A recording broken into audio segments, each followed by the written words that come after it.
Bom dia a todos. Eu gostaria de desejar muitas boas-vindas aos participantes e aos palestrantes desse nosso seminário sobre as controvérsias de direito societário e mercado de capitais, organizado pelo Instituto de Direito Privado. Meu nome é Rodrigo Braulia Mendes, sou presidente do Instituto, e quero externar a grande satisfação para o Instituto poder organizar esse evento, que contou com uma quantidade de inscritos para todos os dias muito expressiva. Então, é uma grande satisfação nossa poder organizar e contar com os nossos participantes, né? Nós vamos ter esses eventos hoje, no dia 5, hoje, de manhã, da parte da tarde, a partir das 14 horas, no dia 5 e no dia 12, somente pela manhã. Aproveito esse momento aqui para quem tiver interesse de recordar também os temas que serão tratados. Eles estão publicados nas nossas redes sociais, principalmente no Instagram, que é o @idip_org. Então, seria interessante que todos seguissem lá, porque é um dos principais canais de comunicação do Instituto.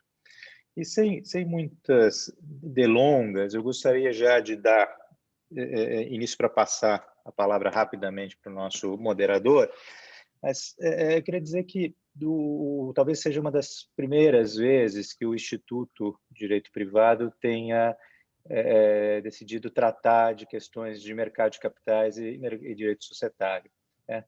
Era uma falta, talvez, que o Instituto tinha para a nossa comunidade. O direito privado engloba uma série de áreas, a gente acabava ficando mais restrito à área de contratos, à área de obrigações. Então, nós estamos, desde do ano passado, abrangendo um pouco mais outras áreas e sem dúvida nenhuma, mercado de capitais e societário é uma área que precisaria de um evento dessa altura organizado pelo Instituto. Os temas são relevantes, eu não vou tratar muito deles dos próximos dias, dizer que agora a Fabiana e o André vão debater o conceito de companhia aberta e o regime legal, né? Discutir as questões mais atuais e controvertidas, inclusive sobre a audiência pública divulgada recentemente pela CVM, propondo um novo arcabouço regulatório para as ofertas de distribuição de valores imobiliários, entre outros assuntos. E o Caio vai nos ajudar com a moderação. Hoje à tarde, às 14 horas, a Mariana Martins Costa Ferreira e a Laura Patella vão debater sobre o regime de responsabilidade do acionista controlador da sociedade anônima na Lei 6404/76. Vão tratar de problemas e soluções em matéria de prova de dano, que é uma grande questão que é discutida nessas demandas, e requisitos para propositura de ação de responsabilidade, a moderação também do grande estudioso Daniel Viu. Antes de passar a palavra para o Caio, eu só gostaria de deixar registrado que esse é um evento de uma concepção muito única, né? É um evento em que se organizou já faz algum tempo, se colocou os painelistas em contato, se pediu para que cada um deles fizesse um texto que posteriormente vai ser publicado, e, portanto, as discussões, os debates vão ser realizados em razão dessas reflexões que os painelistas fizeram já com algum tempo, vem se preparando para isso, ou seja, não é simplesmente o brilho deles, que nós vamos contar, mas também com a reflexão dos temas que foi incitada, incutida e estimulada pela nossa diretora, a Laura Patella, que é a grande mentora desse evento. Então, eu gostaria de deixar registrado isso e o agradecimento do Instituto pelo trabalho da Laura nesse evento, que é um evento realmente muito bem elaborado, e que isso vai ficar muito claro nas exposições que vão nos seguir. Então, muito obrigado, Laura. Caio, com a palavra. Muito obrigado. professor Rodrigo. Bom dia a todos. Espero que estejam todos bem, se cuidando e se preparando para, quem sabe, possamos voltar ao tão esperado convívio social quanto antes, né? Queria começar, então, parabenizando ao professor Rodrigo Mendes por mais um grande evento organizado pelo Instituto de Direito Privado. Nesse mesmo sentido, gostaria de parabenizar pelo evento e agradecer o convite que me foi feito pela brilhante advogada e professora Laura Patella. Como o professor Rodrigo falou ainda há pouco, como vocês sabem, esse seminário será composto de vários painéis. Hoje à tarde, às 14 horas, temos um excelente sobre regime de responsabilidade do controlador, com a participação da Mariana Martins Costa, da própria Laura Patella e do Daniel Vio. E a programação completa ainda do dia 5 de abril, do dia 12, vocês podem checar lá pelo Instagram do IDIP. Com relação a esse painel, o nosso presidente também já chamou a atenção, esse tema não poderia ser mais pertinente, né? Os nossos debatedores tratarão do conceito de companhia aberta e regime legal, justamente no momento em que há em aberto uma audiência pública da CVM, propondo 3 novas resoluções que alterarão o regime regulatório das ofertas de valores imobiliários. Então, a gente vai começar esse debate com a Fabiana Mendonça Martins de Almeida, advogada, com um livro sobre o tema de hoje a ser publicado a qualquer momento, né? Aguardamos ansiosamente. E a Fabiana vai começar tratando da abrangência do conceito de companhia aberta e a estrutura da disciplina. Em seguida, teremos a oportunidade de assistir o André Pita falando sobre registro, admissão e negociação. A partir daí, novos pontos serão abordados à medida que o debate avance. Sem mais delongas, passo a palavra à querida amiga Fabiana Almeida para que comece a sua exposição. Obrigada, bom dia a todos. Antes de mais nada, eu queria agradecer ao Instituto de Direito Privado, na pessoa do professor Rodrigo e da querida Laura, pelo convite para participar desse painel. É uma honra, ao lado de amigos tão queridos, André Pita e Caio Machado. E ainda mais para falar um tema que me interessa tanto, porque, como justamente o Caio falou, é o tema da minha dissertação de mestrado, que está agora sendo adaptada para publicação. E é um tema que vai permitir que a gente converse hoje sobre várias novidades nesse campo. Mas antes de falar dessas novidades e de pensar para onde vem caminhando, para onde vai esse regime, eu queria um pouco dar um passo para trás para pensar de onde veio esse conceito e para falar um pouco sobre a estrutura do regime legal da companhia aberta. E é muito natural que quando a gente fala em conceito de companhia aberta, a primeira referência é a definição legal do artigo 4º da Lei das SA e do artigo 22 da Lei 6385, que diz justamente que a companhia é aberta ou fechada conforme os valores imobiliários de sua emissão estejam ou não admitidos à negociação no mercado de valores imobiliários. Essa é uma definição que surge nessa reforma de 76, antes, no decreto 2627, que regulava a matéria societária, a gente não tinha uma distinção entre companhias abertas e fechadas. Inclusive, essa foi uma das principais críticas que acabou levando à reforma de 76.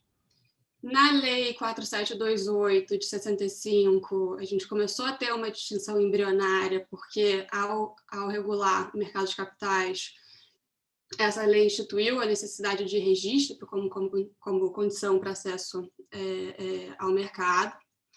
E, em paralelo, essa ideia dessa distinção entre aberta e fechada começou a ser disseminada também muito em função do conceito de sociedade anônima de capital aberto que existiu na legislação fiscal dentro de uma política de benefícios fiscais que acabou atraindo muitas companhias para esse mercado.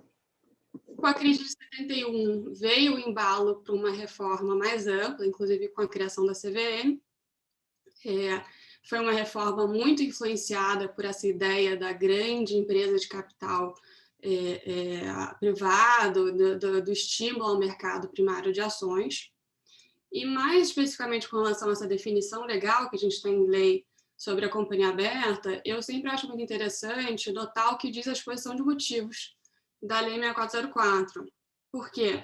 Em primeiro lugar, a exposição de motivos registra que essa definição de companhia aberta ela foi adotada para fins instrumentais, ou seja, ela foi adotada para delimitar o universo de destinatários desse conjunto de regras. Então, desde então, a gente passou a ter uma estrutura geral um tanto quanto rígida, porque você tem o mesmo conceito na Lei 6385, na Lei 6404, fazendo meio que uma ponte, né, entre os dois diplomas, e na Lei 6404 você tem uma estrutura fundada nessa dicotomia aberta e fechada, com um conjunto de regras para cada uma, e um corpo maior de regras de aplicação comum. Em segundo lugar, a exposição de motivos registra que o conceito de companhia aberta ele foi traçado de maneira propositalmente ampla, inclusive mais ampla que o conceito da época de sociedade anônima de capital aberto, e diz o seguinte, essa é a explicação da exposição de motivos, é que toda companhia que faz apelo, por mínimo que seja a poupança pública, cria, ao ingressar no mercado de capitais, relações que não existem na companhia fechada e que exigem disciplina própria para a proteção da economia popular e para o desenvolvimento do mercado de valores imobiliários. Ou seja, nessa definição, fica muito claro o intuito de proteção do legislador. A meu ver, é uma definição que parece olhar muito mais para o investidor, para a proteção desse investidor, do que para a própria companhia. E, terceiro e último ponto, a exposição de motivos registra que esse conceito de companhia aberta ele se adequa à legislação sobre o mercado de capitais, ou seja, ele é preenchido e pressupõe a disciplina do mercado de valores imobiliários. O Peter vai falar em seguida sobre essa questão da admissão, a negociação, de o que é esse conceito. Mas, antes de passar a palavra, eu acho que só vale a pena destacar o seguinte, ao eleger essa admissão à negociação como critério central da definição legal de companhia aberta, em primeiro lugar, a lei não faz distinção com relação à espécie de valor imobiliário que é admitida à negociação, ou seja, abrange ações, debêntures, qualquer espécie de valor imobiliário. Número 2, ela, por tabela, não faz qualquer distinção com relação à dispersão acionária, ou, enfim, qualquer parâmetro de exposição da companhia ao mercado. Terceiro ponto, não faz nenhuma distinção com relação ao porte das companhias, nessa mesma definição. E quarto e último ponto, não faz nenhuma distinção com relação ao mercado em que os valores imobiliários foram admitidos à negociação, ou seja, mercado de bolsa, balcão, não existe essa distinção na lei, a lei abrange o mercado de valores imobiliários como um todo.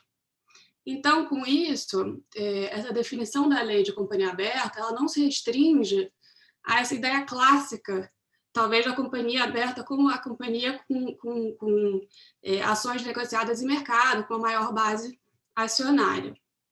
De novo, acho que muito em função desse intuito de proteção que está por trás dessa definição. E, à época, esse foi um grande passo. A gente, de fato, saiu de um regime que não trazia essa distinção entre aberta e fechada para ter um regime que dedica tratamento específico a cada uma. Então, talvez por isso, e talvez porque a gente estava no momento de um mercado ainda muito incipiente, meio em recuperação, fizesse sentido esse tratamento dicotômico, com base nessa definição dicotômica de companhia aberta e fechada. Acontece que, do ponto de vista formal, essa definição continua praticamente inalterada na nossa lei, desde 1976. Mas, em paralelo, e é o que a gente vai falar em seguida, houve várias mudanças no entorno, no regime legal, que dão nova luz a esse conceito de companhia aberta. E eu trago essas considerações porque elas estão diretamente ligadas com os pontos que a gente vai enfrentar em seguida, ou seja, quais são essas novas nuances desse conceito, quais são os novos caminhos desse regime em função dessas novidades que foram sendo introduzidas, e, ao mesmo tempo, esse paulatino distanciamento, digamos assim, dessa dicotomia aberta-fechada. Muito bacana. Obrigado aí pela sua primeira participação, Fabi. Só queria lembrar, antes de passar a palavra para o André, para falar sobre registro de admissão e negociação, que quem quiser participar fazendo pergunta, basta utilizar a ferramenta de Q&A que está aqui, está disponível para vocês pela plataforma. Provavelmente André e Fabiana não vão conseguir acompanhar em tempo real, mas eu vou me esforçar aqui para fazer esse acompanhamento e e fazer a distribuição aí na medida do possível, do que for pertinente. Dito isso, André, bom dia, bem-vindo, obrigado. Bom dia. Queria, em primeiro lugar, também agradecer muito pelo convite, né, para participar desse evento, agradecer ao IDIP, ao professor Rodrigo, à Laura, e ao Caio e à Fabiana aqui por, enfim, dividir aqui esse painel. A gente fez várias conversas preparatórias, né, treinou bastante, né, então é bastante, enfim, emocionante estar aqui, podendo, enfim, apresentar essas ideias para vocês, né? Eu queria começar dizendo, acho que, enfim, a Fabiana tocou aqui, talvez, no ponto central, né, da discussão sobre a definição legal de companhia aberta, né? Essa amplitude, né, da definição, e como a Fabiana bem apontou, querida pelos autores do anteprojeto da lei, proposital, ela hoje gera vários problemas e, na verdade, se tornou bastante anacrônica, né? Essa tradicional distinção entre uma companhia aberta e fechada, né, de um lado aquela que, enfim, faz seu IPO, faz um amplo acesso à poupança, do outro lado aquela fechada, que não utiliza o mercado de capitais para obter recursos, para obter os recursos necessários ao financiamento das suas atividades, ela hoje se demonstra bastante anacrônica, né? A realidade prática ela demonstra, né, que entre esses dois extremos, hoje existem diversos mecanismos alternativos, híbridos, né, de acesso gradual, paulatino, né, por meio de um apelo à poupança que sim existe, mas não necessariamente aquele apelo amplo e restrito, né, e que, na verdade, são essenciais, né, dentro de qualquer discussão sobre a política regulatória do mercado primário, né, de ações especialmente, mas não só de ações. E nesse contexto, né, dentro dessa política regulatória, muitas vezes desenhada para permitir que companhias acessem o mercado de capitais de maneira gradual, sem que isso ocorra, que isso tenha como contrapartida a incidência imediata de todos os requisitos societários e regulatórios tipicamente aplicáveis às companhias abertas, né?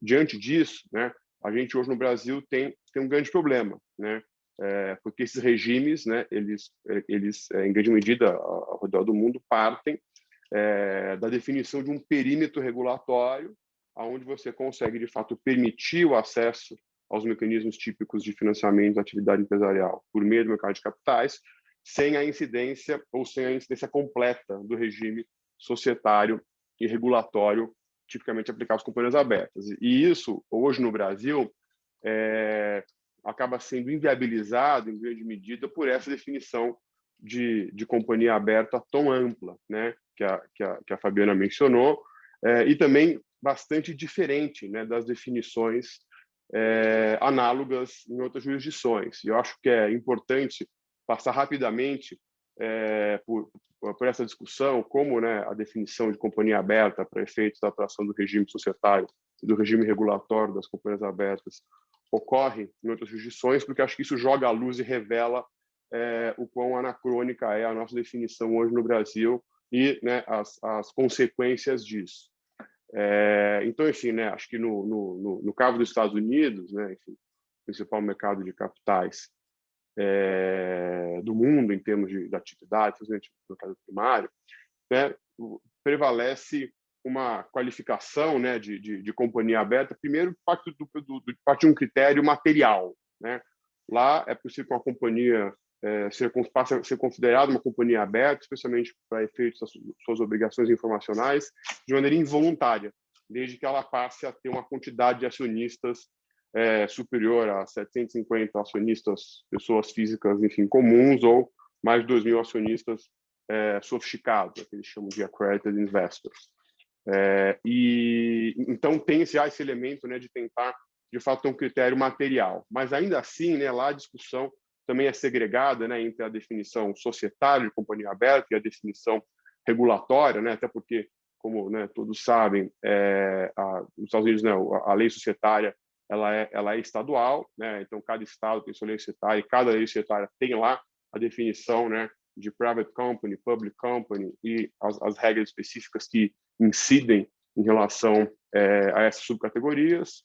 O que também lá é menos talvez, determinante pelo fato da lei americana, enfim, dos principais estados, né, das companhias que acessam o mercado de capitais, é uma lei também marcada mais por regras dispositivas do que cogente, o que, aliás, é um tema também, enfim, bastante interessante, que perpassa toda essa nossa discussão aqui, né? Hoje a gente tem, no Brasil, uma lei societária, embora, enfim, brilhante em sua qualidade técnica, ela enfim, tem uma carga de normas cogentes muito grande, inclusive as companhias fechadas, né?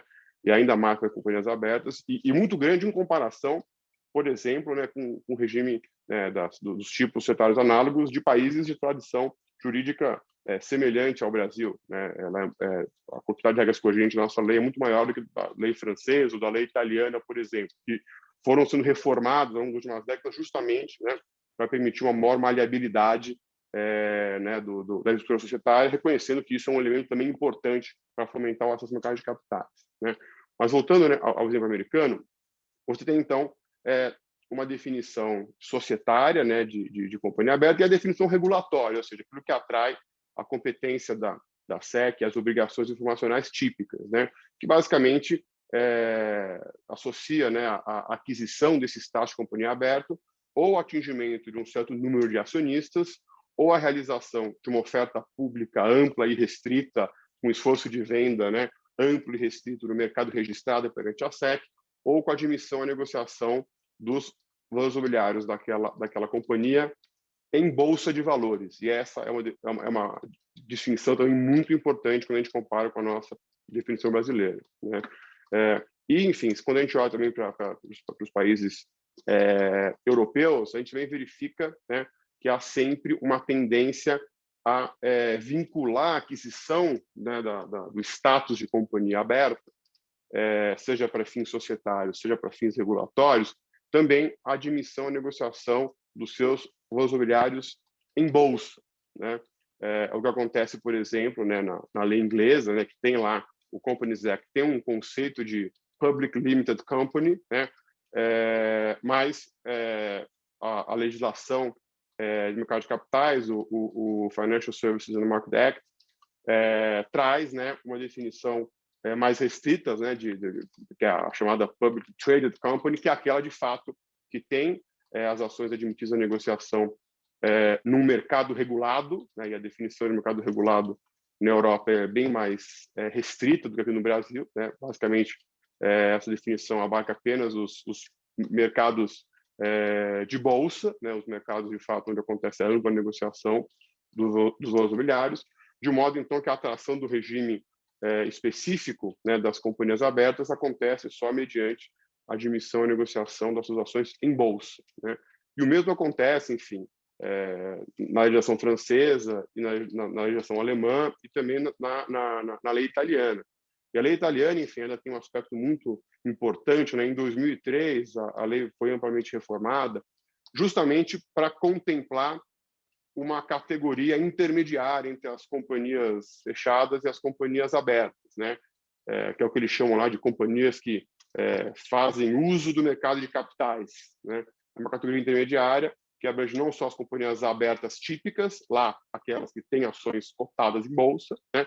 Mas também essas companhias que fazem algum tipo de esforço de colocação de valores imobiliários perante, né, o público investidor, não, né, dessa maneira clássica da típica oferta pública, sem necessariamente a admissão e negociação dos seus valores imobiliários em bolsa.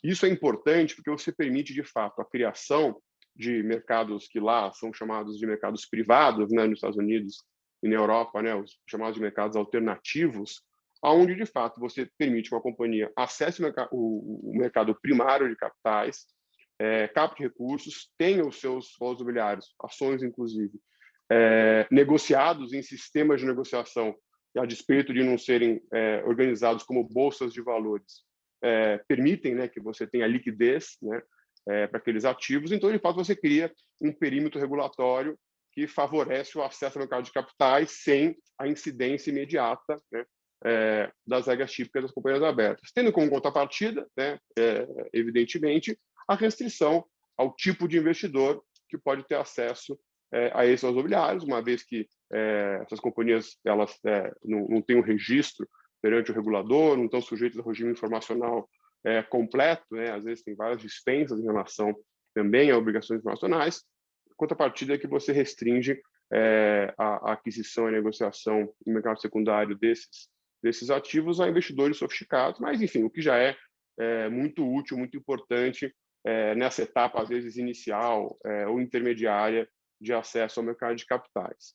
E quando a gente olha, né, a nossa definição, né, que a Fabiana descreveu há pouco, né, tanto a definição do artigo 4 caput da lei, como a definição né, do artigo 22 da LSAs, como a definição do artigo 22 da lei 885, a gente percebe de fato que ela é muito ampla, né? Aqui no Brasil, a companhia aberta é aquela que tem os seus valores mobiliários admitido à negociação no mercado de valores mobiliários, né? Tem até uma questão ali meio de certa redundância, coisa meio tautológica, né? A lei 885 ainda preserva a redação original, né? Que fala negociação em bolsa ou em balcão, mas na essência, né?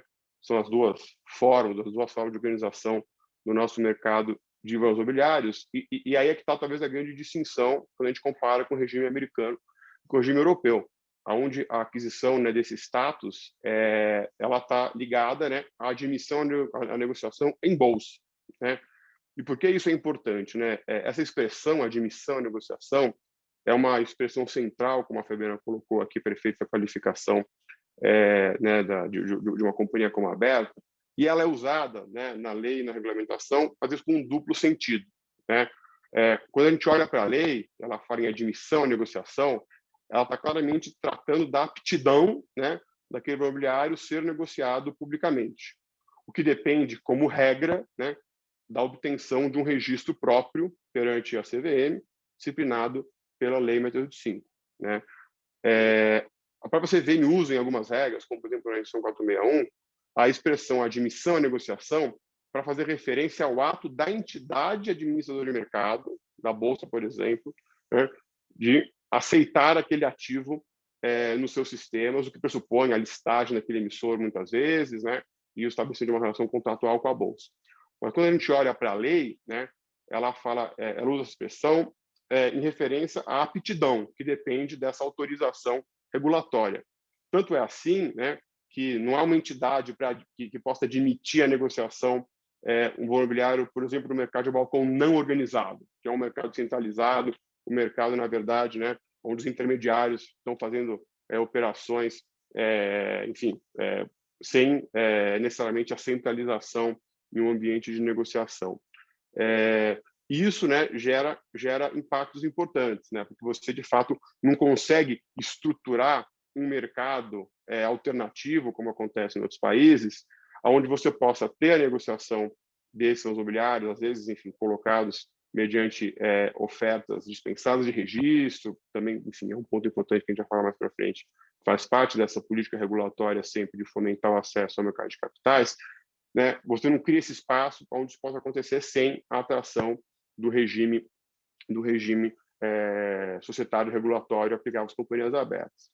Mas, para além disso, né, a gente também percebe, pela redação, né, da Lei Mercado 04, né, que, enfim, a própria lei fala que a condição, né, o requisito necessário para que se admita a negociação, ou seja, para que uma ação, uma debênture, enfim, o que quer que seja, passe a ser apto a negociar no mercado de valores mobiliários, está associado à obtenção de um registro específico perante o regulador. Registro esse disciplinado no artigo 19 da Lei 685. Acontece que esse registro ele pode também ser dispensado pelo regulador. A própria Lei 685 estabelece a possibilidade de dispensa desse registro, né? E, nesse caso, é permitido que o emissor que se enquadre naquela hipótese de dispensa cumpra com os requisitos necessários para obter aquela dispensa, passe a ter valores mobiliários admitidos à negociação, né, independentemente do registro, né? E daí, enfim, há uma discussão bastante grande se esses emissores também se qualificariam como companhias abertas, né, quando constituídos na forma de operações ou não, né? Enfim, eu particularmente, né, tenho, né, enfim, entendo que, infelizmente, né, apesar disso não ser o ideal do ponto de vista de política regulatória, pelas razões que eu mencionei há pouco, essa amplitude, né, do nosso conceito de companhia aberta faz com que isso, de fato, ocorra, né? Então, enfim, uma SA não registrada perante a CVM, que faz uma oferta, por exemplo, de debênture, né, dispensada de registro perante a CVM, nos termos da instrução 476, que nesse caso permite que o próprio emissor faça a oferta sem estar registrado, ela acaba caindo nessa qualificação de companhia aberta da Lei 6404, o que traz consequências, enfim, bastante importantes e, sem sombra de dúvida, não fazem sentido muitas vezes para esse tipo de emissor, né? Então, acho que, enfim, esse é um tema, né, para terminar aqui essa fala inicial e devolver a palavra para o Caio, é um ponto central, né, do arcabouço regulatório do nosso mercado de capitais, que está hoje, né, sintonizado da prática internacional e que traz consequências práticas muito importantes e limita, em grande medida, né, a criação no Brasil de instrumentos que facilitem o acesso ao mercado de capitais de maneira menos onerosa por companhias menores, médias, em estado, enfim, menos avançado de desenvolvimento, ou simplesmente que pretendem, né, gostariam de acessar o mercado de capitais, mas enxergam hoje, né, um ônus muito grande, custos diretos e indiretos muito grandes, quando avaliam o conjunto completo de regras, enfim, tanto societárias como regras informacionais que passam a se aplicar a partir de então, né? Então, acho que esse é um tema aí de muita relevância para o debate público da própria função, né, do mercado primário de capitais brasileiro. Com isso, então, devolvo aqui a palavra para o Caio para a gente continuar aqui o nosso bate-bola. Obrigado, André. Excelente. E aí, pegando o gancho dessa parte final aí da sua fala, em que você estava explicando todo o arcabouço para chegar nessa conclusão de uma certa limitação de instrumentos que facilitem o acesso ao mercado de capitais, mas o fato é que a gente vem assistindo, né, algumas iniciativas, né, de ampliação, né, pelo menos a iniciativa seria de ampliação do acesso ao mercado, né? Então, podemos até chegar à conclusão aqui se são eficientes ou não essas iniciativas, mas o fato é que elas existem. Então, nesse ponto, eu queria ouvir a Fabiana justamente, por exemplo, sobre as questões relacionadas à dispensa de requisitos para a companhia aberta, para companhias de acordo com a categoria dela ou o porte, para depois até você explicar, porque você estava falando também da reforma da lei italiana lá em 2003, mas o nosso arcabouço regulatório também mudou ao longo do tempo, né? A própria 476 é um exemplo disso. A 476 começou de um jeito e depois também foi transformado para outro jeito, né? Então, aí, depois da Fabiana falar sobre essa questão da dispensa de requisitos, eu também queria lhe ouvir sobre a dispensa de registro de emissor. Pode ser? Vamos lá, Fabiana? Obrigada, Caio. Eu queria falar sobre algumas iniciativas de flexibilização desse regime da companhia aberta em torno de dois eixos. Primeiro dele, em torno das espécies de valores mobiliários que são admitidos à negociação, e eu vou concentrar aqui entre ações e debêntures. E segundo, em torno da questão do porte dessas companhias. E eu acho que ambos os exemplos mostram como essa polarização aberta e fechada tem sido, de alguma maneira, insuficiente, tem atrapalhado o desenvolvimento dessas iniciativas que buscam acolher melhor essa diversidade de realidades que a gente tem no universo das companhias abertas. Então, falando em primeiro lugar sobre essa questão da flexibilização em torno das espécies de valores mobiliários, como você mencionou, Caio, eu acho que aqui a principal referência é a questão das categorias. A autorização para a criação de categorias surge na lei das SA na reforma de 2001, no parágrafo 3º do artigo 4º.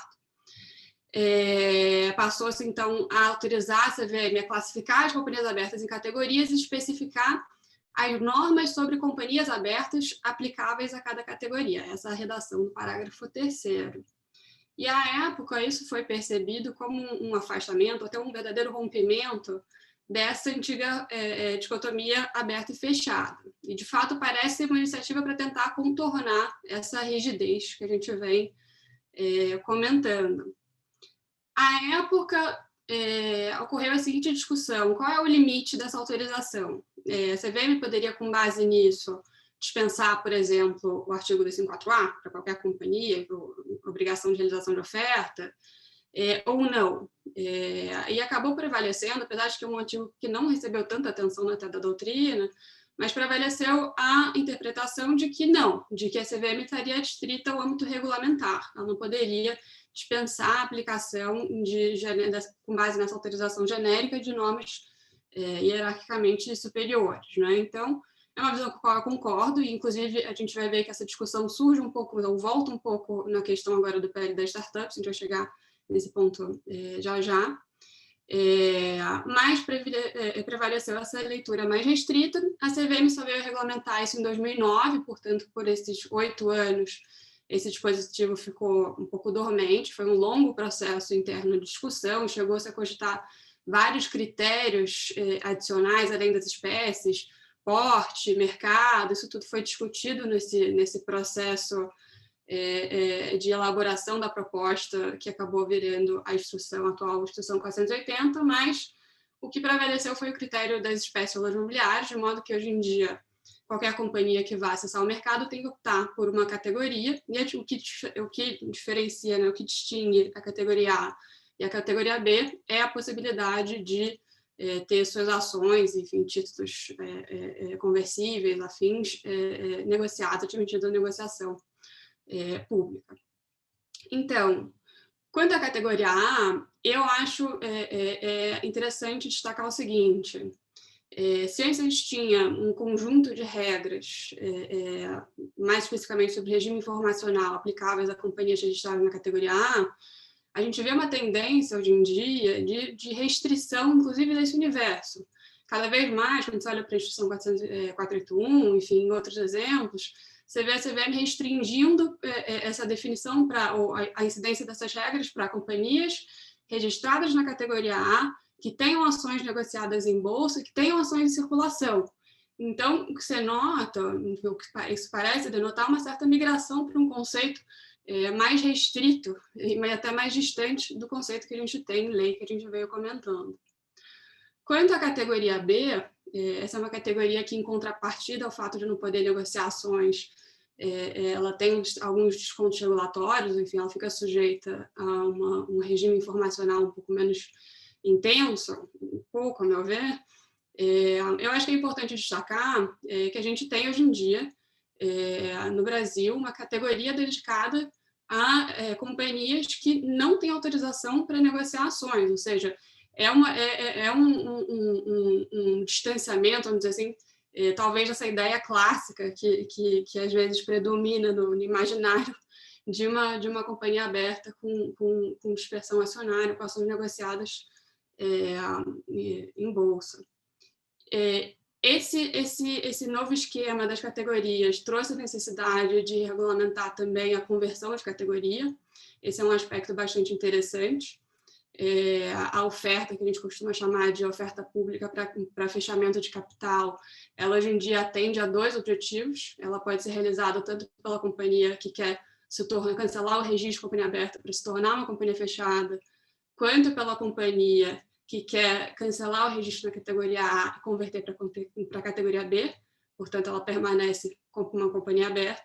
Então, a gente tem um universo de companhias hoje que, mesmo tendo realizado uma oferta pública de fechamento de capital, vamos chamar assim, ela permanece como uma companhia aberta. E eu acho que vale a pena mencionar também que a CVM recentemente chegou a cogitar a criação de uma categoria C, chegou a constar, inclusive, da agenda regulatória. Não parece ter ido à frente, seria até interessante saber o porquê. Mas A conclusão é que, por mais que tenha sido uma iniciativa interessante, é uma iniciativa limitada, no sentido de que ela é restrita ao âmbito regulamentar e, portanto, tem um impacto maior apenas no que diz respeito ao regime informacional dessas companhias. Talvez a resposta para essa dificuldade de companhias de menor porte acessarem o mercado tenha vindo muito mais com a 476, que a gente vai falar em seguida, que vocês já mencionaram, do que com essa iniciativa das categorias. Mas o que eu acho importante destacar também é o seguinte: em paralelo à criação dessas categorias, a lei foi pontualmente alterada também para incorporar algumas flexibilizações em torno dessa questão das espécies de valores mobiliários admitidos à negociação.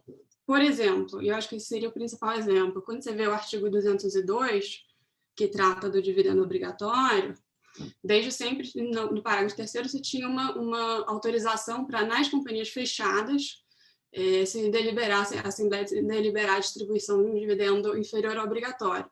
Na reforma de 2001, essa autorização foi estendida para as companhias abertas exclusivamente para a captação de recursos por meio de debêntures não conversíveis em ações. Ou seja, a gente começa a ver na própria lei um movimento de flexibilizações, mas eles são movimentos muito pontuais, são atos muito pontuais. Não houve uma reforma, uma revisão estrutural sobre essa ótica. Então, acho que um outro ponto que merece atenção essa questão da diferença entre essas diferentes realidades das companhias que acessam o mercado negociando ações ou não. Passando então para o segundo ponto, a questão do porte, acho que não é novidade, não é nova essa crítica, que a lei societária ela se dedica muito mais à chamada macrocompanhia, né? Uma crítica que já surgia desde o anteprojeto. Tanto que para as companhias fechadas, a lei sempre permitiu alguma flexibilização. Quando você olha, por exemplo, para o artigo 294, é um artigo que permite para as companhias fechadas de menor porte algumas dispensas, né? Inclusive, é interessante notar que isso foi inserido na lei por emenda, mas, enfim, está lá desde 1976, os critérios vieram sendo alterados e tem uma proposta para alteração de novo agora no PL das startups, mas existia essa flexibilização em torno do porte, e essa definição de menor porte era concentrada tanto no critério de número de acionistas, atualmente, quanto de valor do patrimônio líquido. Agora, para as companhias abertas, não existiu esse tipo de válvula de flexibilização, então a gente teve um regime mais rígido. Até que a MP 881, de 2019, que depois deu origem à Lei de Liberdade Econômica, alterou esse quadro ao introduzir um artigo 294A da Lei das SA, que incluía uma autorização bastante genérica para que a CVM dispensasse exigências da Lei das SA para companhias que ela própria definisse como companhias de pequeno e médio porte. E essa autorização ela ficava atrelada ao objetivo de facilitar o acesso ao mercado de capitais.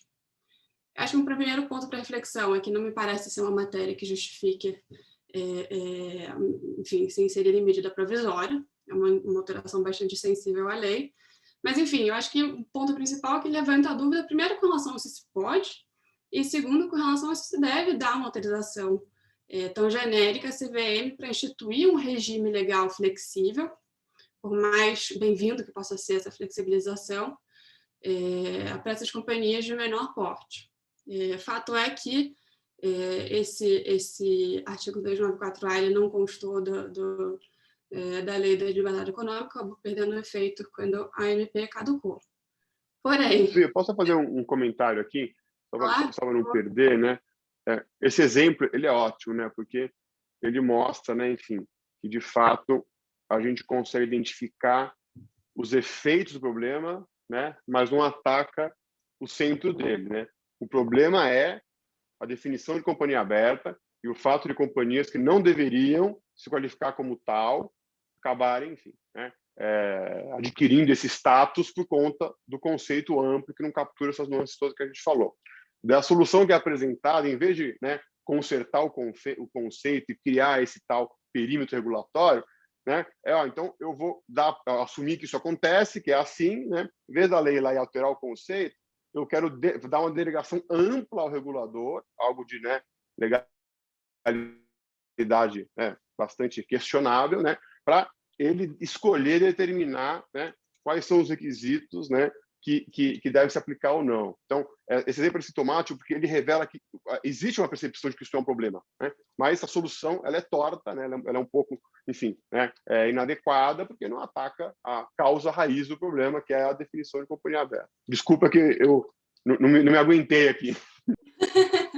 Nós dois gostamos muito do assunto. Aliás, eu vou tomar a liberdade aqui de fazer um registro, que enfim, nem precisava, porque todo mundo sabe, mas eu acho que vale o registro, que o Pita também tem um livro que é referência no assunto, sobre formação de capital, enfim, traz todas essas comparações, todas essas referências tão importantes sobre regimes estrangeiros do qual ele falou, e recomendo vivamente para todos. Mas, enfim, eu concordo 100%, Pita. E, de novo, a gente vê essa situação, porque eu não vou entrar muito no detalhe aqui, até porque o nosso tempo já está um pouco avançado, mas no PL das startups, essa medida foi ressuscitada. E vale notar que esse PL passou pela Câmara em dezembro, foi aprovado no Senado em final de fevereiro, agora está de volta na Câmara. De novo, o tema foi inserido num projeto de lei que não tem a ver, não tem conexão direta com o tema, acaba perdendo muita visibilidade, o que eu acho uma pena, porque é um assunto importante para discussão. Dessa vez, é a mesma ideia, mas com algumas poucas diferenças. Primeiro, existe uma definição, eles estão propondo uma definição, né, de companhia de menor porte. Antes caberia a CVM, né, na MP, definir. Essa definição foi concentrada no critério de receita anual, receita bruta anual, e o valor estipulado foi de 500 milhões. Não tem nenhum critério, por exemplo, de número de acionistas, como tem o artigo 294. De acordo com levantamentos que foram divulgados na imprensa, com base em dados de 2018, isso representaria cerca de 36% das companhias de status. Então, acho que esse valor é algo a se pensar. Além disso, não é mais uma autorização genérica. A proposta que está em discussão, que está na Câmara agora, ela traz uma lista de quais seriam as obrigações que seriam objeto dessa flexibilização, potencialmente. E mais uma diferença é que ela fala não apenas em dispensa, mas também em modulação, autorizando a CVM a modular essas exigências aplicáveis às companhias abertas da lei das SA. E eu me pergunto o que seria modular, né? Porque é diferente, por exemplo, da autorização que o artigo 291 dá para a CVM para reduzir percentuais de acordo com o valor do capital social, né? Que pode não ser, enfim, o melhor critério, mas é um critério objetivo. Então, é uma autorização muito mais restrita. Então, acho que, de novo, cabe a reflexão sobre se esse, de fato, era o melhor caminho para atacar o problema.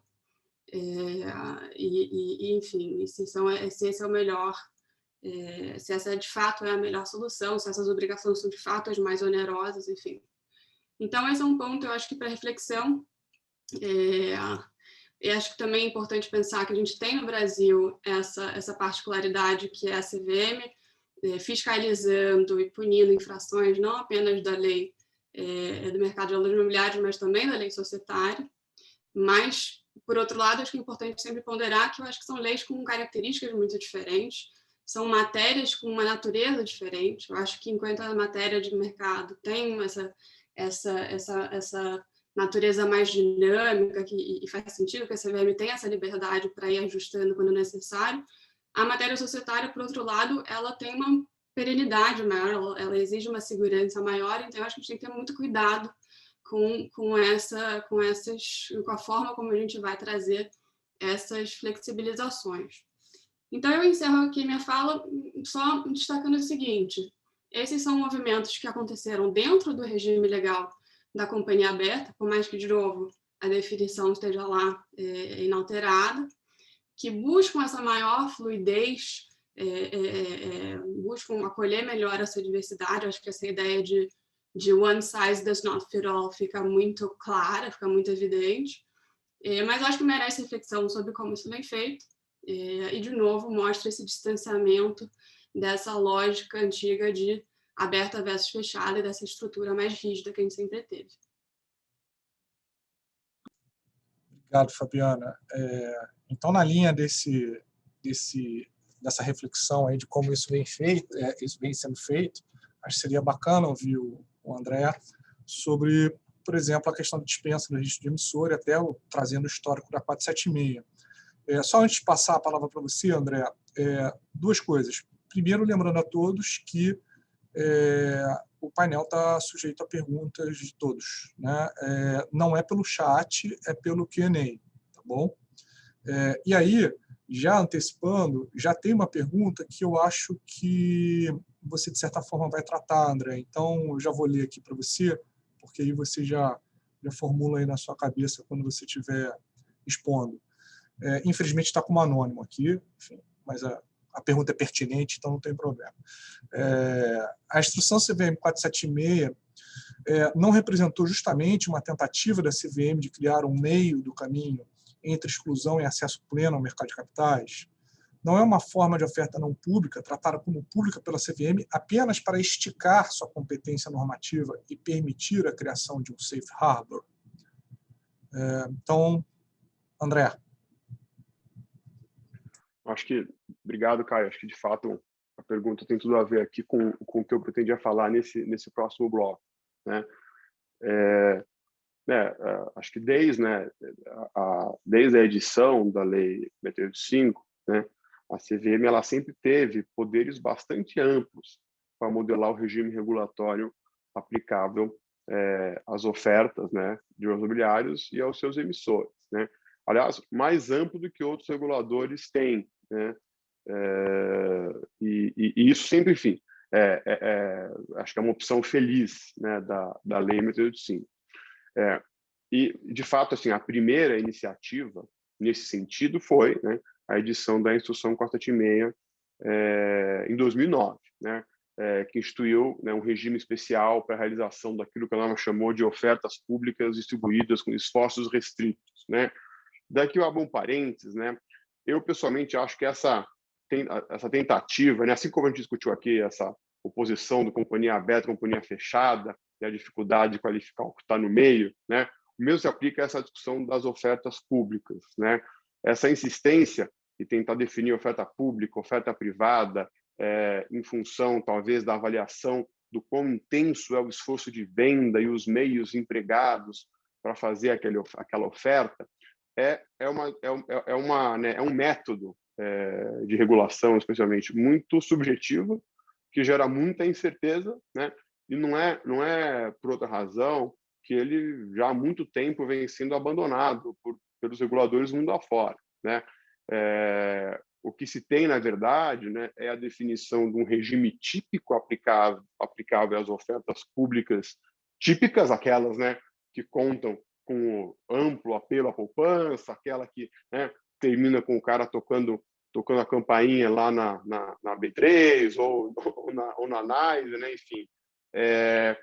Mas estabelece, ao mesmo tempo, né, os tais dos safe harbors, ou seja, requisitos que, uma vez observados pelo ofertante, fazem com que aquela operação não atraia o regime regulatório típico das ofertas públicas. Independentemente, né, de ter algum esforço de venda, de ele ser maior ou menor, a discussão, então, não é se a oferta é pública ou privada, a discussão é se ela deve ser tratada como uma oferta pública pela regulamentação, né? E acho que a 476, ela tinha esse objetivo, né? Na sua origem, estabelecer esse safe harbor. E ela foi introduzida, né, de uma maneira, enfim, no primeiro momento, com um escopo restrito, né? Apesar, né, da nossa lei, a 685, desde 2001, ter optado por adotar uma noção genérica de vão imobiliário, né?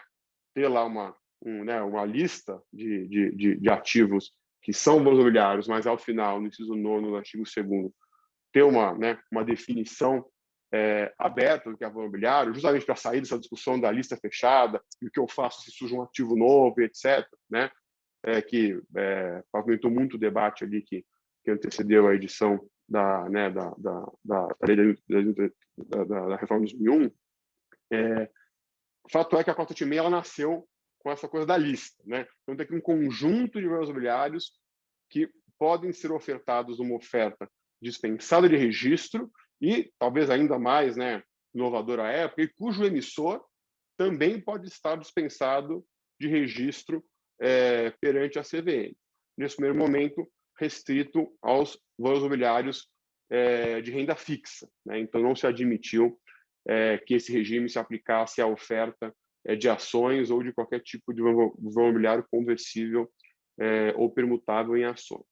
E já naquele momento, né, quem for retomar ali as discussões da audiência pública da Cota TIMEI lá em 2009 vai ver que já naquele momento existia uma discussão: devemos ou não abrir também esse caminho para a oferta de ações, né? Devemos ter ofertas dispensadas de registro de ações nesses moldes da Cota TIMEI, e mais, devem esses emissores também, enfim, podem eles se beneficiar também da dispensa de registro de emissor, né? Em 2014, a norma ela foi alterada para passar a permitir a oferta de ações, né, nos moldes da Cota TIMEI, dispensada de registro perante o CVM, portanto, né, dispensada de prévia autorização, né, do regulador para ser processada, mas com uma diferença importante: não se admitiu que emissores dispensados de registro fizessem esse tipo de oferta.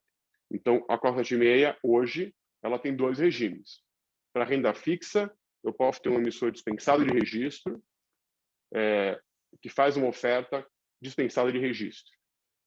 Para renda variável, né, para ações e os títulos nela conversíveis, o emissor tem sim que ser um emissor registrado na CVM na categoria A, e só aí ele pode fazer uma oferta dispensada de registro à oferta, mas o emissor tem que ser um emissor registrado.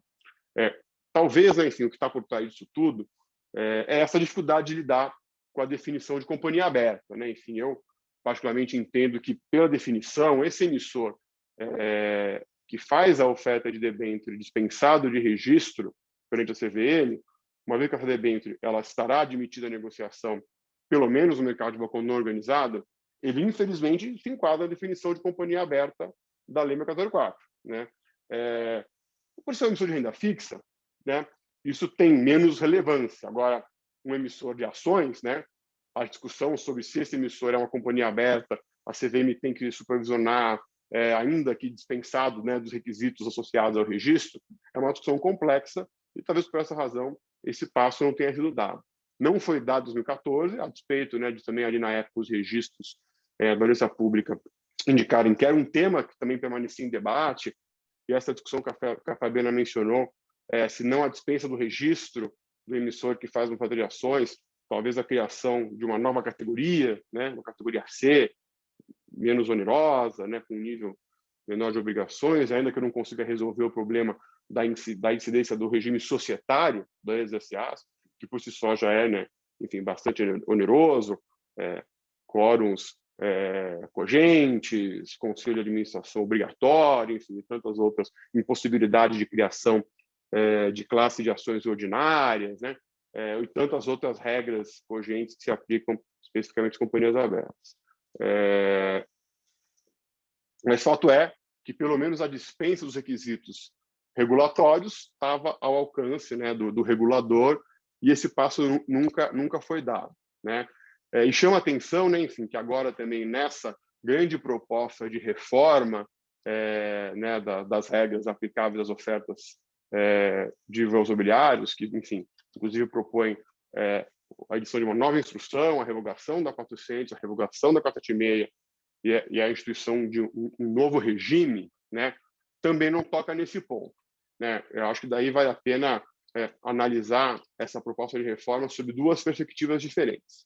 sob a perspectiva do regulamento aplicável às típicas ofertas públicas, né, aos IPOs e follow-ons das companhias, né, maduras, que, enfim, já estão prontas para fazer esse acesso pleno ao mercado, por meio dos mecanismos tradicionais, é evidente que o projeto, né, a proposta, ela é excelente, ela de fato propõe uma série de simplificações do ponto de vista do procedimento típico, né, aplicável às ofertas públicas, tenta melhorar, enfim, discussões de problemas complexos, como é o caso do período de silêncio, né, cria, especialmente para as ofertas subsequentes, né, os chamados follow-ons, daquelas companhias que já fizeram seu IPO, já são companhias abertas e pretendem fazer novas ofertas, cria, de fato, instrumentos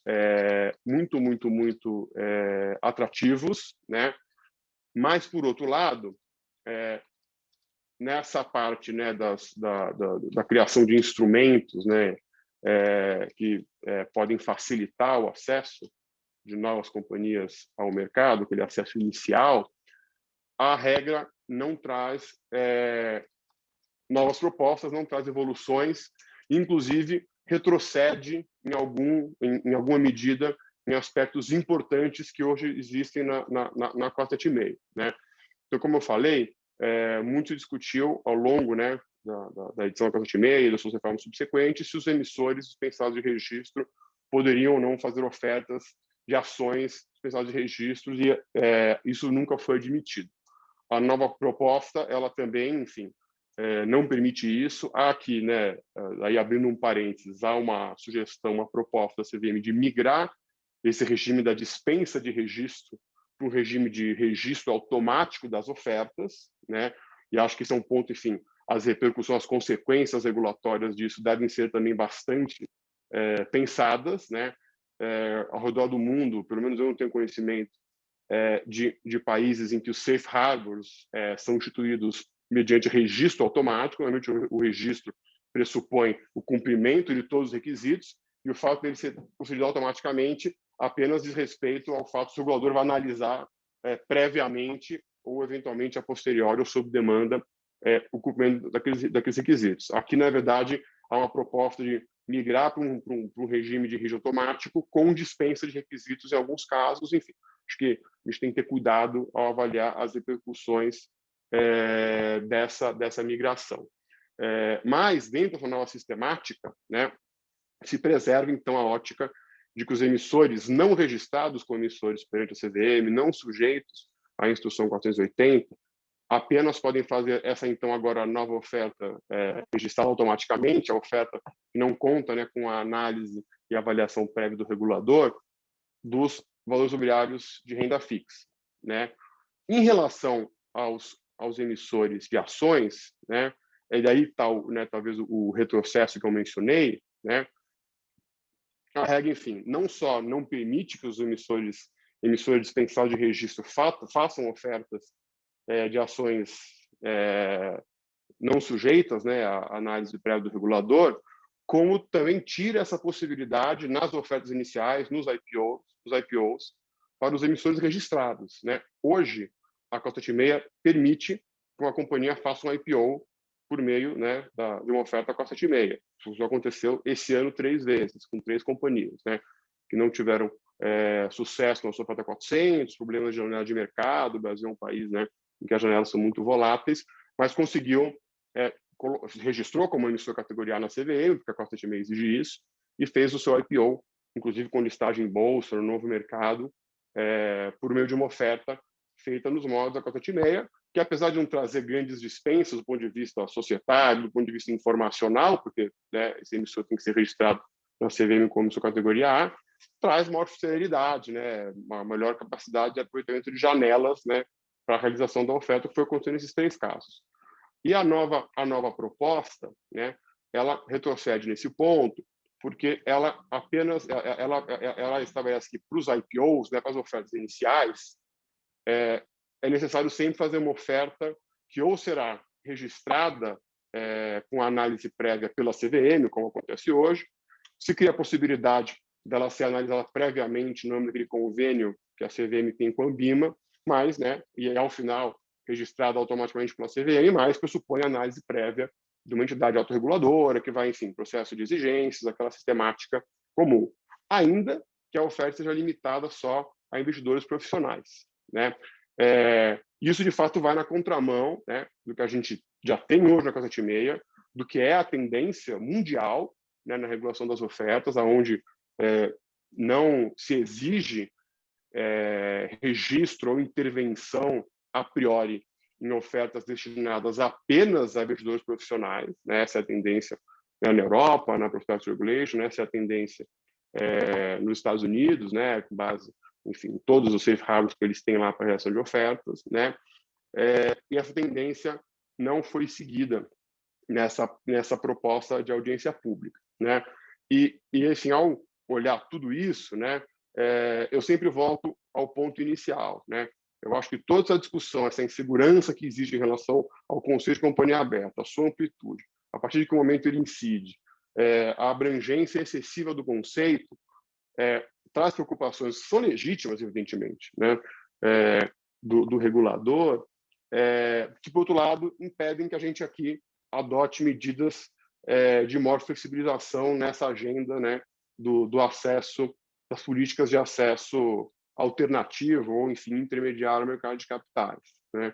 Então, acho que, para fazer aqui um apanhado, né, desde a origem da 476, onde essa ideia de algo próximo ao safe harbor foi instituído, para esse momento atual, onde a CVM propõe uma reforma ampla disso tudo, a gente percebe que este ponto específico, né, da criação de um mecanismo menos oneroso de acesso ao mercado de capitais por companhias enfim, que querem fazer oferta de ações, ele ainda não foi efetivo, né? E a gente, infelizmente, ainda não teve também, talvez, a oportunidade de debater amplamente a necessidade disso e as razões, né, disso ser desse jeito, toda a discussão da necessidade de talvez se alterar o conceito de companhia aberta.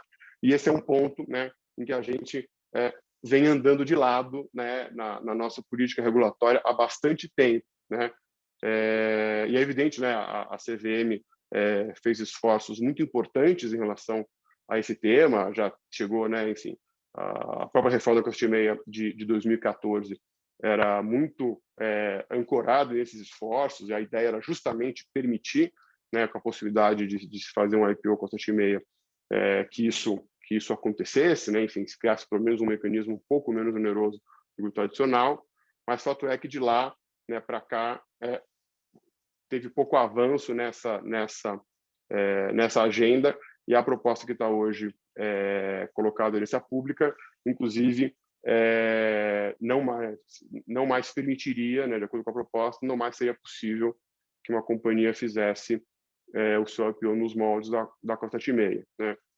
Então, acho que esse é um ponto também de bastante atenção e que, no fim do dia, está bastante ligado a essa nossa dificuldade de estabelecer esses perímetros regulatórios de maneira mais clara e objetiva, por conta, né, desse problema que temos, talvez, com a definição tão ampla de companhia aberta na nossa lei. Se eu puder fazer um acréscimo aqui, Peter, eu concordo com a sua visão de que, por mais importante que seja, eu acho que é realmente muito importante que a gente tenha a dispensa de registro, essa possibilidade para ter essas válvulas para permitir o acesso mais amplo ao mercado. Por outro lado, eu acho que é problemática a forma como ela foi prevista em lei, sem nenhum detalhamento sobre as consequências e como isso conversa com a definição legal de companhia aberta, né? Eu particularmente entendo que as companhias não registradas que acessam o mercado sob dispensa de registro não estariam sujeitas ao regime legal societário de companhia aberta, mas, mais do que isso, eu acho que o ponto principal é que é uma questão de interpretação que gera divergência e, portanto, gera insegurança, e é uma insegurança com a qual, francamente, eu não acho que a gente deva ter que conviver no nosso mercado. É muito importante que a gente tenha essa segurança para para a solidez do nosso mercado. E concordo contigo que eu acho que esse ponto da migração de um modelo de dispensa, e aqui a gente está falando de dispensa do registro da oferta, não do emissor, para a migração para um modelo de registro automático, isso tem que ser muito bem pensado. E aqui eu levanto assim, uma dúvida, e sinceramente é uma dúvida mesmo, porque no momento em que você passa a ter, ao invés de uma oferta sobre dispensa de registro para um emissor, cujo registro também é dispensado, e passa a ter uma oferta registrada, sob registro automático, por um emissor não registrado, eu tenho dúvida de como isso conversa com o parágrafo 2º do artigo 21 da 6385, que é o artigo que trata da lei do registro, de emissor, que diz o seguinte: o registro do artigo 19, que é o registro de oferta, importa registro para o mercado de balcão para o mercado de balcão, mas não para a bolsa ou entidade de mercado de balcão não organizado. Eu confesso que para mim não está claro como é que uma coisa conversa com a outra. A gente vai ler isso como uma equiparação, se a gente vai ler isso como uma dispensa implícita, enfim, mas acho que tem muitos pontos a pensar sobre essa migração de um modelo de dispensa, que vem funcionando muito bem, para um modelo de registro automático no que diz respeito aos emissores não registrados. Boa, bacana. Eu concordo, enfim, Fabiano. Eu acho que, como eu falei, né, não é usual você estabelecer safe harbors por meio, né, de um sistema de registro, ainda que automático, né? Que a gente percebe, enfim, a tendência nos Estados Unidos, Regulation D, na Europa, enfim, Prospectus Regulation e suas antecessoras, sempre foi na linha de estabelecer, né, os requisitos que, uma vez observados pelo ofertante, dispensavam aquela operação de registro, né? Então, acho que a gente precisa avaliar, né, quais são as consequências disso, inclusive do ponto de vista, né, de qual vai ser o papel do regulador efetivamente nessas transações. Como numa transação dispensada de registro, né, é muito claro que o regulador não fará análise prévia, né, dos documentos das informações que estão sendo veiculadas na oferta, né, lógico, apesar do regulador sempre ter a prerrogativa, né, de emitir uma stop order, ainda que numa oferta de registro, se tivesse sido processada, né, ao contrário das regras que disciplinam aquela oferta, ainda que dispensada de registro, ou mesmo abrir processos sancionadores para apurar posteriormente, né, a infração, né, eventualmente cometida por ofertantes intermediários. Fato é que é necessário pensar qual seria, então, o papel do regulador. É o mesmo? Será que o registro automático não aumenta a relevância, né, ou a intervenção que o regulador vai ter em relação a essas operações, ainda que posteriormente à sua colocação? E a questão é, faz sentido essa intervenção numa oferta, por exemplo, colocada só para investidores profissionais? Porque, no fim do dia, é isso que está se discutindo. Quando você cria safe harbor, você está reconhecendo que eu tenho situações específicas que, especialmente em função da especialização dos envolvidos, o regulador não precisa intervir, ou pelo menos não precisa intervir de maneira imediata ou mais incisiva, né? Então, acho que o que está por trás é justamente isso, né? É lógico, acho que é necessário refletir um pouco essa discussão do artigo 19, né, de que o registro da oferta automaticamente dá o registro para o negócio do mercado de balcão. Também é um negócio que nunca foi muito bem entendido, não sei o que, para lidar com o problema das ofertas iniciais, IPOs, onde a pessoa pode eventualmente, né, obter um registro antes do outro. A CVM sempre dá os dois registros ao mesmo tempo e dá o de emissão, inclusive, um pouco antes, né, justamente para você estar fazendo a oferta, que é no mercado de balcão não organizado, de uma companhia já registrada. Mas o fato é que é necessário avaliar, né, quais são as repercussões disso diante dessa proposta, sem sombra de dúvidas. Bacana. Temos uma pergunta aqui, antes da gente passar para o último bloco, que é da Patrícia Pellini. Ela faz a ressalva de que ainda não leu a íntegra da audiência pública. Antes de mais nada, parabéns pela iniciativa. elogiando aqui a discussão. Méritos todos aí do IDIP, na figura do presidente e dos demais diretores, entre eles a Laura Batelli e a professora Mariana Calaviero também. Qual que é a justificativa da CVM para vedar IPOs via a 476?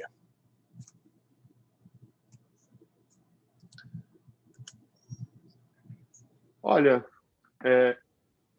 é difícil saber, né? O edital de audiência pública, ele não apresentou essa justificativa, né? Você, quando analisa lá as hipóteses, né, de registro automático, as hipóteses de análise prévia, quando você analisa, inclusive, aquela tabela que foi colocada lá como uma espécie de material de suporte, né, que é a matriz, né, de como seria essa combinação aqui de regras de registro com análise prévia, registro automático, a depender do tipo de emissor e do tipo de valor imobiliário, você nota que lá nas hipóteses de oferta inicial, de IPO, né, mesmo se a oferta for destinada só a investidores profissionais, ela tem que ser submetida ou à análise prévia, né, do autorregulador, né, que hoje é a Ambima, né, que tem um convênio de análise de ofertas com a CVM, ou da própria CVM, né? E daí se conclui, então, que a possibilidade de fazer um IPO nos moldes que a 476 hoje permite, ou seja, sem análise prévia, sem né, registro, sem registro, né, enfim, com a dispensa do registro, ela deixou de existir, né? E, de fato, isso não ficou, as razões para essa alteração não ficaram registradas no edital de audiência pública. Fabiana, quer acrescentar alguma coisa? Podemos passar para o próximo bloco? Não, podemos passar. Eu também gostaria de saber a minha resposta. Tá bom. Então, vamos lá. Falamos agora sobre as iniciativas de ampliação do acesso ao mercado, né? E terminamos tratando da 476.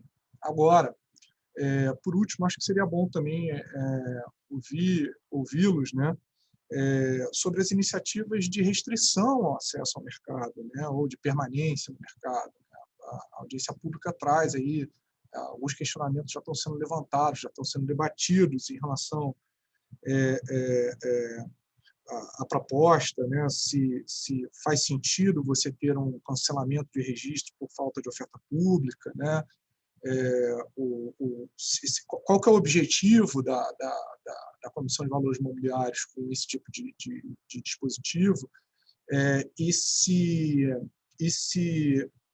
a forma como ela está propondo para que se atinja o objetivo pretendido se é adequada.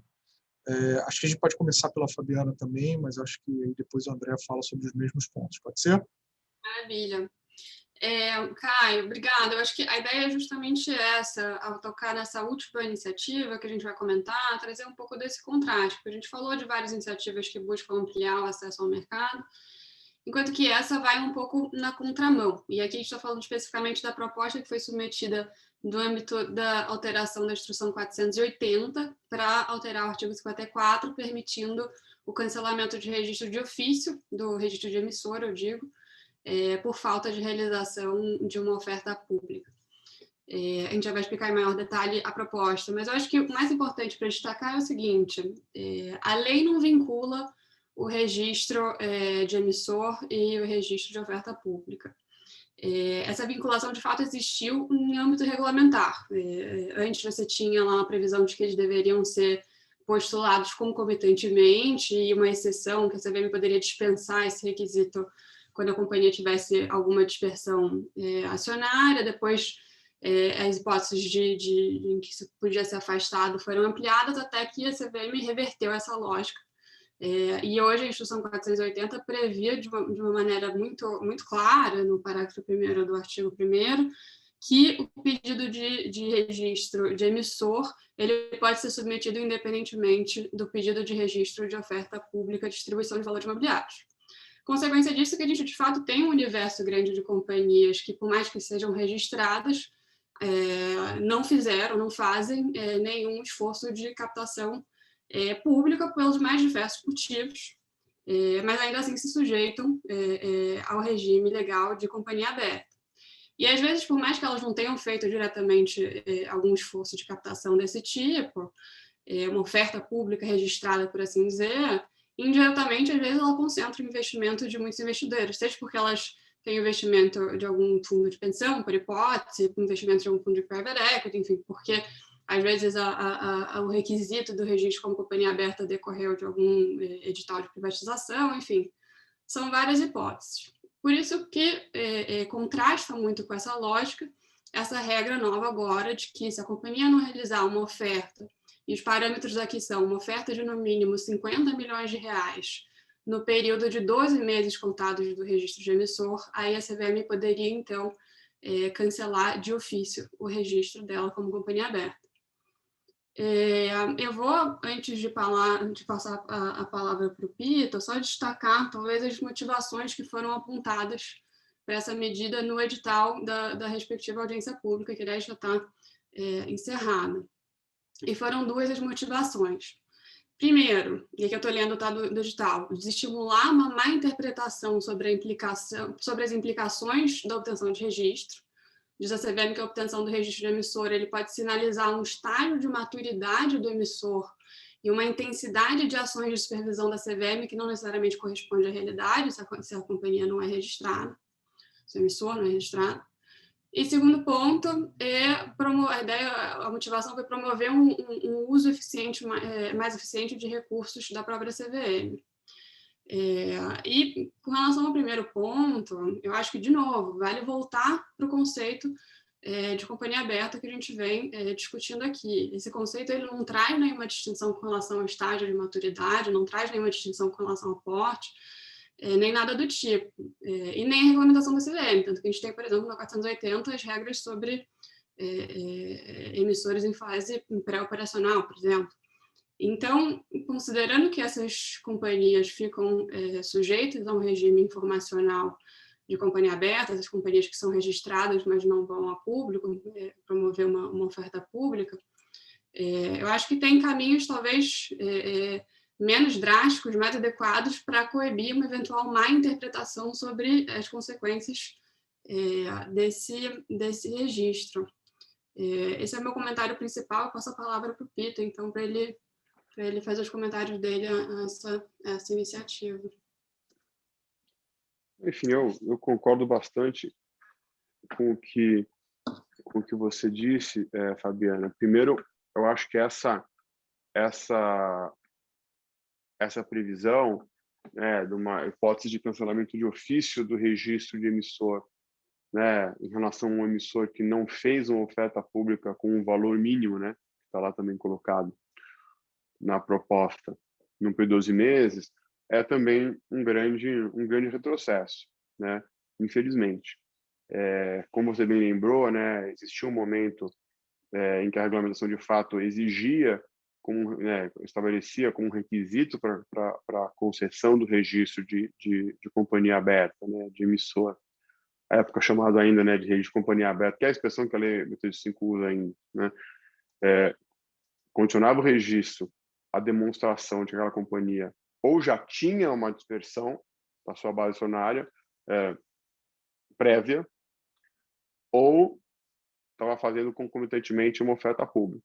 E isso foi alterado ao longo do tempo, enfim, a própria primeiro a instrução 202, que era a antecessora 480, previa isso como regra, depois passou a prever isso a hipótese de dispensa da CVM desse requisito, de demonstrar ou a dispersão prévia ou também pedir junto, o pedido de registro de uma oferta pública. Depois passou de fato a prever essa desvinculação ampla, reconhecendo que, do ponto de vista, de novo, da estratégia de acesso da companhia ao mercado de capitais, pode fazer sentido ela,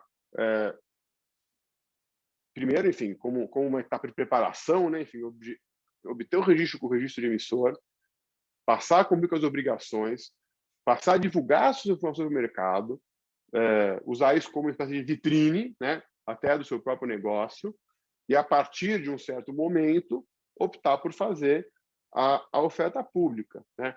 Aliás, esse modelo de acesso foi bastante incentivado, né? Há um tempo atrás, pela B3, em parcerias até com o BNDES, dentro ali das políticas voltadas ao fomento do Bovespa+, né? Que é um segmento de acesso ao mercado de capitais, e que hoje tem muitas companhias listadas que não fizeram uma oferta pública, né? E que estão lá, enfim, esperando o momento ideal, mas optaram por se submeter, né, ao regime informacional das companhias abertas, como uma forma de preparação, né? E alongar um pouco, vai lembrar que o Bovespa+ prevê, né, 7 anos para a companhia atingir o free float mínimo, então está na essência dele que esses dois momentos podem, de fato, ocorrerem, né, dentro de um lapso temporal.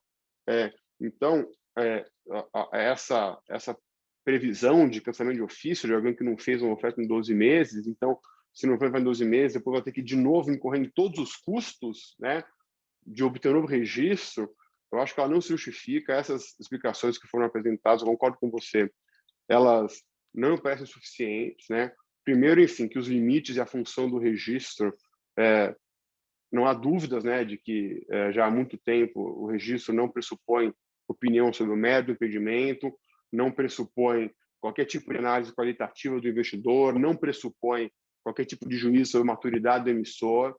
Basicamente, ele atesta que as informações exigidas pela regulamentação foram providas, né? Então, uma justificativa do regulador no sentido de que as pessoas podem interpretar diferente o meu registro não parece suficiente você propor uma regra de cancelamento de ofício como essa, que tem uma consequência tão gravosa para o emissor. E tem vários outros mecanismos, né, do regulador deixar bem claro. Ele até o faz, né, quando concede o registro, coloca todos esses disclaimers, né. Então, acho que é um argumento... aliás, é um argumento um pouco contraditório até com essa, né, discussão do registro automático, né, que também vai dizer muito claramente, ó, é automático, não estou analisando conteúdo. Então, tem até uma certa contradição entre as duas justificativas, né? E a discussão dos custos para o regulador, né? Lógico, é uma discussão super importante, né? Mas o custo aqui, né, imagino está sendo referência, não é o custo do prazo de registro, porque esse emissor vai passar, né?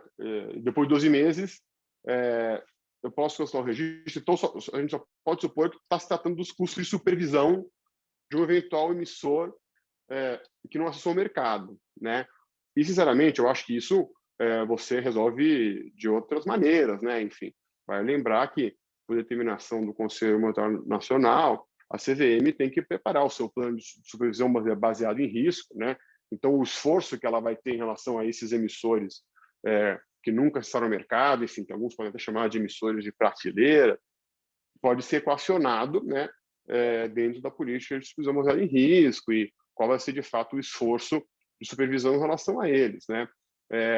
Me parece que, de fato, é também uma proposta que vai na contramão dessas medidas, né, de fomento, né, do acesso mais faseado, mais, né, enfim, intermediário ao mercado de capitais, né? Então, enfim, acho que até percebo assim, né, essa audiência pública já foi encerrada, né? Percebo pelos comentários que vários comentários foram feitos também nesse sentido, né? Então, vamos acompanhar aí os desdobramentos, né, dessa proposta. Concordo 100%, Pedro. Bom, senhores, eu acho que nós cobrimos aqui a nossa agenda, então, acho que exatamente dentro do prazo, foi muito bom. Mas antes de terminar, eu queria abrir espaço, não sei se vocês têm alguma consideração final para fazer, enfim, um comentário. Eu diria o seguinte, Caio, já agradecendo, foi um prazer o debate aqui com você e André, mas eu faria 2 pontos de um pouco como um wrap-up do que a gente viu aqui. Primeiro, a importância de pensar na função do conceito de companhia aberta. E qual é a função desse conceito? Para mim é muito claro que ela é uma função instrumental. Esse conceito ele não serve para descrever a essência do que é ser uma companhia aberta, ele serve para delimitar o universo de destinatários de um conjunto determinado de normas, enfim, sem querer entrar numa discussão muito teórica, mas eu acho que os conceitos jurídicos eles devem servir não para definir essências, mas para permitir a aplicação dessas normas. E eu acho que esse é um ponto que parece simples, mas é bastante importante, porque a gente tem visto o impacto, eu acho que talvez um pouco dessa confusão, em diversas discussões relacionadas ao conceito de companhia aberta, não só ele, também com relação ao conceito de oferta pública, por exemplo, em decisões recentes sobre o que seria uma oferta pública. Destaco até o voto do agora ex-diretor Gustavo Gonzalez, ressaltando que esse é um conceito também instrumental. Acho que vai surgir de novo essa discussão no âmbito da nova audiência pública, quando for discutir o conceito que foi lá proposto sobre a oferta pública, mas também relacionado ao conceito de companhia aberta, discussões várias relacionadas à BDR, por exemplo, quais são as características essenciais da companhia aberta, enfim. Acho que é perigoso o caminho de tentar descrever uma essência. Acho que a gente não tem problema nenhum a gente ter dentro do nosso conceito de companhia aberta realidades bastante distintas, contanto que esse conceito esteja servindo a função dele, o que leva ao meu segundo ponto, que é a instrumentalidade do conceito de companhia aberta. Porque, de novo, essa definição legal que a gente tem foi pensada em 76. Acho que muito mudou na lei desde então, mas também na nossa realidade. E eu acho que muitas das iniciativas que a gente apresentou aqui, e tem muitas outras, aliás, ou jogam uma nova luz sobre esse conceito, ou esbarram nesse conceito, e talvez tenham mudanças importantes a serem consideradas para as quais esse conceito venha sendo um empecilho. Então, é um pouco com essa reflexão que eu encerro. Acho que é importante pensar nos caminhos que a gente quer para o nosso mercado, para depois, então, repensar e, eventualmente, rever o nosso conceito de companhia aberta. Legal. André? Eu também gostaria de agradecer pela oportunidade de debater esse assunto, enfim, um tema também que me é muito caro, ainda mais, enfim, poder debater ele com a Fabiana, que eu fiz aqui um esforço imenso de chamar ela de Fabiana durante todo o evento, porque, né, a gente, enfim, trabalhou junto, conviveu muito, discutiu muito esse assunto. Para mim, ela sempre vai ser a Fabi. Então, ter esse bate-papo com ela aqui foi muito legal. E, enfim, eu concordo com absolutamente tudo que ela falou agora. Acho que a gente, talvez esse é um tema que recebe pouca atenção. Acho que, enfim, arrisco dizer que a primeira pessoa que, de fato, se dedicou a analisar esse tema de maneira profunda foi a Fabiana, né, no seu mestrado, e a gente, enfim, verificou aqui várias idiosincrasias, né, que essa nossa definição de companhia aberta, que é muito singela, né? Você vai ler lá na lei, não, muito singela. Companhia aberta é aquela que tem, né, ações admitidas à negociação no mercado de valores imobiliários, né? E daí, né, você vai lá ver a definição, por exemplo, né, de companhia aberta na lei francesa, italiana, inglesa, alemã. A gente vai ver uma expressão muito semelhante. Eu falo, não, companhia aberta é aquela que tem ações, às vezes, né, já dá uma cortada aí, às vezes alguns incluem também outros valores imobiliários, admitidos à negociação em mercados regulados. Você fala, nossa, mas então é a mesma coisa, né? Mas não é, né? A definição de mercados regulados lá na Europa, de acordo com o MiFID, ela é restrita aos grandes mercados de bolsa, e a partir daí você começa a trabalhar com essas subcategorias, né? Que são tão importantes, né, do ponto de vista da política regulatória. E aqui a nossa definição ampla, né, como a gente mencionou aqui tantas vezes ao longo dessa conversa de hoje, ela, na verdade, nos tira da nossa caixa de ferramentas, né, vários itens muito importantes, e que têm se demonstrado muito importantes do ponto de vista da política regulatória, do fomento ao acesso ao mercado de capitais em outros países, né? Por isso, acho que essa reflexão ela é muito oportuna, né? Ela passa, né, por uma mudança da definição legal de companhia aberta, necessariamente, mas não só, né?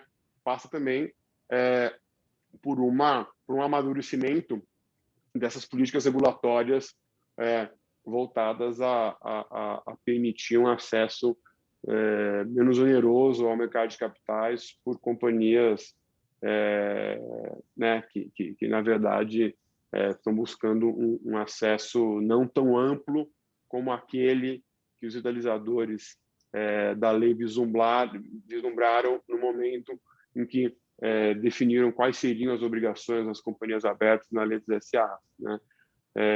Então, acho que é uma discussão muito, muito, muito pertinente.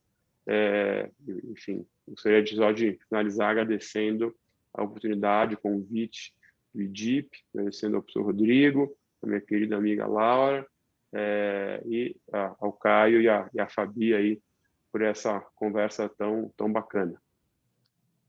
Muito bom, muito legal. Obrigado a você, André, obrigado, Fabiana. Acho que foi um sucesso, nós chegamos a ter mais de 130 participantes. Então, também queria agradecer aí ao IDIP, ao Rodrigo, a Laura Patella, a Mariana Craveiro, enfim. E lembrar que hoje à tarde, às 14 horas, temos um super debate também sobre a responsabilidade do controlador, debate esse que será conduzido pelo Daniel Vio, que vai contar com a própria Laura, debatendo, e a Mariana Martins Costa. Então, também é imperdível. Além disso, o seminário continua, né? Continua no dia 5 de abril, também temos um painel de manhã e outro na parte da tarde, e temos o último dia do seminário, na semana seguinte, se não me engano, é 12 de abril, mas aí só na parte da manhã. Toda a programação do seminário está lá no Instagram do Instituto, é o @idip_org. Então, obrigado a todos, obrigado especial aos palestrantes, e até a próxima. Fiquem bem, fiquem firmes. Obrigada. Tchau. Bom dia, obrigado. Tchau.